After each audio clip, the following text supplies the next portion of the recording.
Hello everyone, आज electrophilic substitution reaction के बारे में बताएंगे कि इलेक्ट्रोफिलिक सब्स्टिट्यूशन रिएक्शन क्या होता है। कि electrophilic substitution reaction refers to the reaction in which an electrophile substitute another electrophile in an organic compound।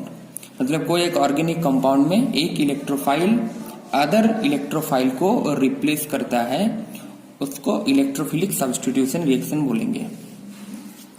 तो यहाँ पर इलेक्ट्रोफिलिक सब्स्टिट्यूशन रिएक्शन को SE से रिप्रेजेंट करते हैं। SE से रिप्रेजेंट करते हैं। अब इलेक्ट्रोफिलिक सब्स्टिट्यूशन रिएक्शन का एक मैकेनिज्म होता है, मैकेनिज्म कैसे होता है बताएंगे। ये जो मैकेनिज्म है, एक इलेक्ट्रोफिलिक सब्स्टिट्यूशन रिएक्शन का एक एग्जांपल देते हैं, उसके बाद मैकेनिज्म समझाएंगे। जैसे कि लीजिए बेंजीन है, यहाँ पर बेंजीन है और बेंजीन में हम बेंजीन का नाइट्रेशन कर रहे हैं। नाइट्रेशन करने के लिए जो रिएजेंट देना पड़ता है वो है कॉन्सेंट्रेट HNO3, कॉन्सेंट्रेट H2SO4 और टेम्परेचर देना पड़ता है 50 डिग्री सेंटीग्रेड से 60 डिग्री सेंटीग्रेड। मतलब ये बेंजीन का नाइट्रेशन का रिएजेंट है। तो बेंजीन का नाइट्रेशन करने से क्या होता है, नाइट्रोबेंजीन जो प्रोडक्ट बनता है वो होता है नाइट्रोबेंजीन। तो ये जो पूरा रिएक्शन हुआ है, ये रिएक्शन इलेक्ट्रोफिलिक सब्स्टिट्यूशन रिएक्शन के थ्रू हुआ है। अब उसका ही मैकेनिज्म बताएंगे कि ये रिएक्शन कैसे मैकेनिज्म में हुआ है। मैकेनिज्म में हुआ है तो फर्स्ट, ये जो इलेक्ट्रोफिलिक सब्स्टिट्यूशन रिएक्शन है, electrophilic substitution reaction 2 step reaction होता है। 2 स्टेप रिएक्शन।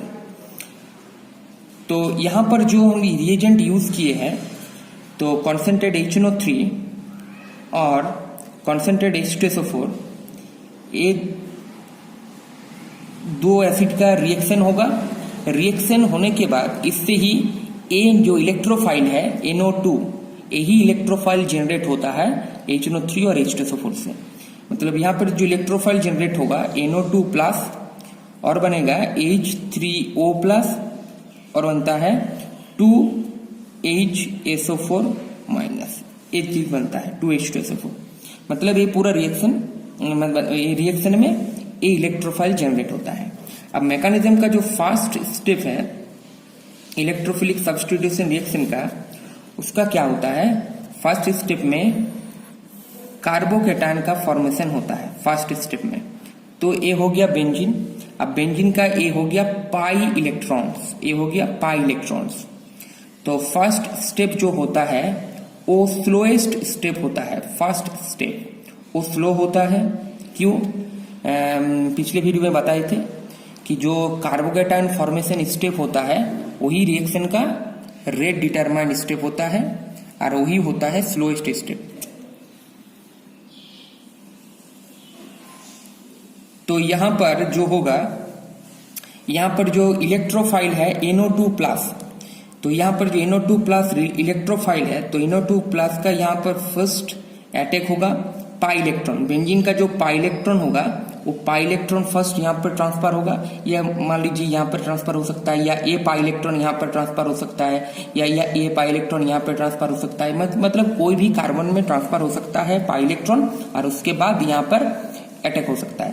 तो यहाँ पर हम ट्रांसफर किए, या उसके बाद यहाँ पर जो इलेक्ट्रॉन डिफिशियंट सेंटर है वहां पर जाकर अटैक किया बेंजीन का पाई इलेक्ट्रॉन। तो पाई इलेक्ट्रॉन अटैक करने के बाद यहाँ पर जो फॉर्मेशन होगा, यहाँ पर वहां पर जो फॉर्मेशन होगा, तो यहाँ पर ये पाई इलेक्ट्रॉन चला गया। चला जाने के बाद यहाँ पर एक पॉजिटिव चार्ज का फॉर्मेशन होगा, और यहाँ पर जैसे पॉजिटिव चार्ज था ऐसे ही बनेगा, और यहाँ पर NO2 जो है वो अटैच हो गया, और यहाँ पर ऑलरेडी एक हाइड्रोजन था तो हाइड्रोजन यहाँ पर बनेगा।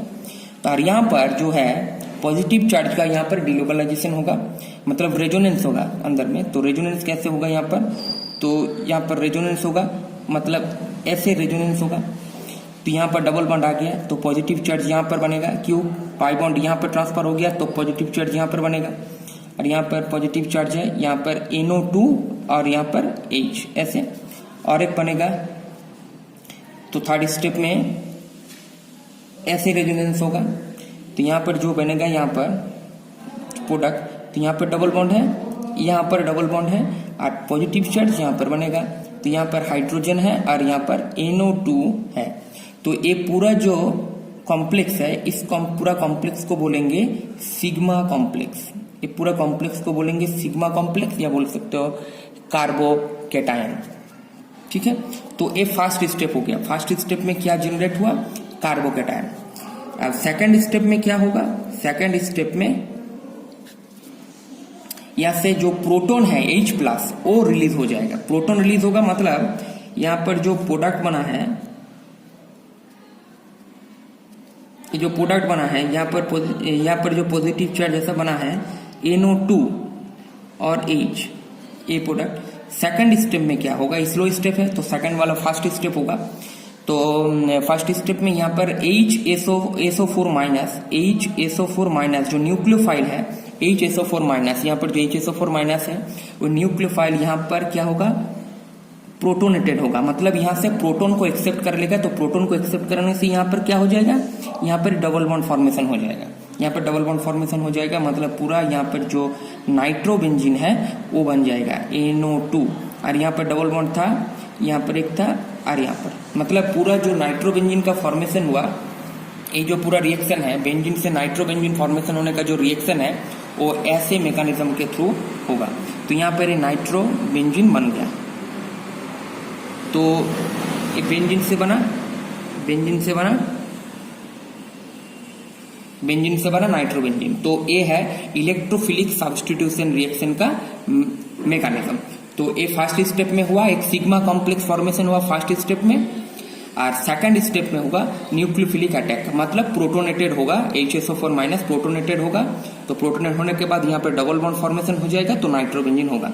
तो ऐसे कुछ एग्जाम्पल दे रहे हैं हम, न्यूक्लियोफिलिक सब्स्टिट्यूशन रिएक्शन का कुछ एग्जाम्पल दे रहे हैं। Some example of electrophilic substitution reaction, मतलब AC रिएक्शन।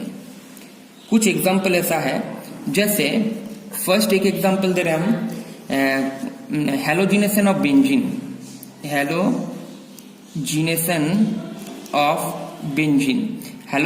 बेंजीन, ये भी एक टाइप का इलेक्ट्रोफिलिक सब्स्टिट्यूशन रिएक्शन है। तो इसमें भी सेम मैकेनिज्म के थ्रू हैलोजिनेशन होता है बेंजीन में। जैसे एग्जांपल दे रहे हैं, यहाँ पर बेंजीन है, बेंजीन में हम हैलोजन ऐड करेंगे, तो यहाँ पर हम क्लोरीन ऐड कर रहे हैं तो क्लोरीन, और यहाँ पर एक क्या देना पड़ेगा? FeCl3 मतलब लुईस एसिड देना पड़ेगा। तो लुईस एसिड और क्लोरीन के थ्रू ही मिलता है वहां पर जो इलेक्ट्रोफाइल है उससे ही बनता है। तो यहाँ पर क्या बनेगा? क्लोरोबेंजीन बन गया।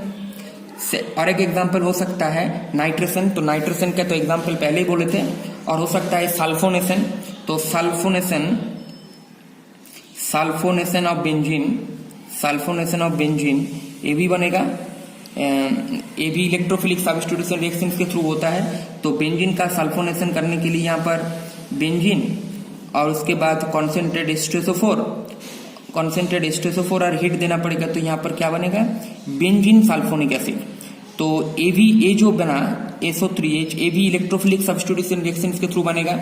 इससे क्या बनेगा? इलेक्ट्रोफिलिक जनरेट होगा, इलेक्ट्रोफाइल जनरेट होगा इससे।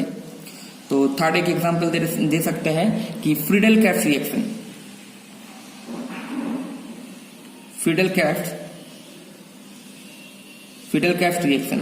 तो फ्रीडल-कैफ्ट रिएक्शन टू टाइप का होता है। तो फ्रीडल-कैफ्ट एक एल्काइलेशन होता है। तो फर्स्ट यहाँ पर जो होगा फ्रीडल-कैफ्ट एल्काइलेशन होगा। फ्रीडल-कैफ्ट एल्काइलेशन ये जो रिएक्शन है फ्रीडल-कैफ्ट एल्काइलेशन इलेक्ट्रोफिलिक सब्स्टिट्यूशन रिएक्शन के थ्रू हुआ है। मतलब यहाँ पर जो बेंजीन है, ये जो बेंजीन है, बेंजीन में क्या देंगे? मान लीजिए CH3Cl देंगे और AlCl3 लुईस एसिड। यहाँ पर कोई भी एल्काइल हैलाइड दे सकते हैं, स्पेशली देना पड़े, स्पेशली अगर मिथाइल क्लोराइड इथाइल क्लोराइड देने से अच्छा होता है रिएक्शन। तो कोई भी एल्काइल हैलाइड यहाँ पर दे सकते हैं। तो यहाँ पर क्या बनेगा? टोलुइन, मतलब एल्काइल बेंजीन बनता है। बेंजीन से एल्काइल बेंजीन का जो ट्रांसफॉर्मेशन है वो इलेक्ट्रोफिलिक सब्स्टिट्यूशन रिएक्शन के थ्रू होता है, वही मैकेनिज्म में होगा। और एक होता है फ्रीडल-कैफ्ट एसाइलेशन। तो फिडेल क्रेस्ट एसाइलेशन में क्या होता है, बेंजीन और उसमें क्या देना पड़ता है, एसाइल क्लोराइड देना पड़ता है। एसाइल क्लोराइड मतलब CH3COCl ये देना पड़ेगा। AlCl3 मतलब कोई लुईस एसिड देना पड़ेगा। तो यहाँ पर क्या बनेगा, ये भी एक प्रोडक्ट बनेगा COCH3 मतलब इसको बोलेंगे एसिटोफेनॉन। मतलब ये जो दिया है ये एसिटाइल क्लोराइड है। तो एक रिएजेंट है फिडेल क्रेस्ट एल्काइलेशन में, और एक फिडेल क्रेस्ट एल्काइलेशन में ये भी एक रिएजेंट है मिथाइल क्लोराइड। तो ये जो एग्जांपल दिए 1 2 3 4, ये जो 1 2 3 4 ये जो 4 रिएक्शन है, ये 4 reaction generally electrophilic substitution reactions के थ्रू होता है, वही मैकेनिज्म फॉलो करता है। ठीक है, तो ये पूरा सिंपल जो प्रोसेस है इलेक्ट्रोफिलिक सब्स्टिट्यूशन रिएक्शन है। ठीक है, थैंक यू।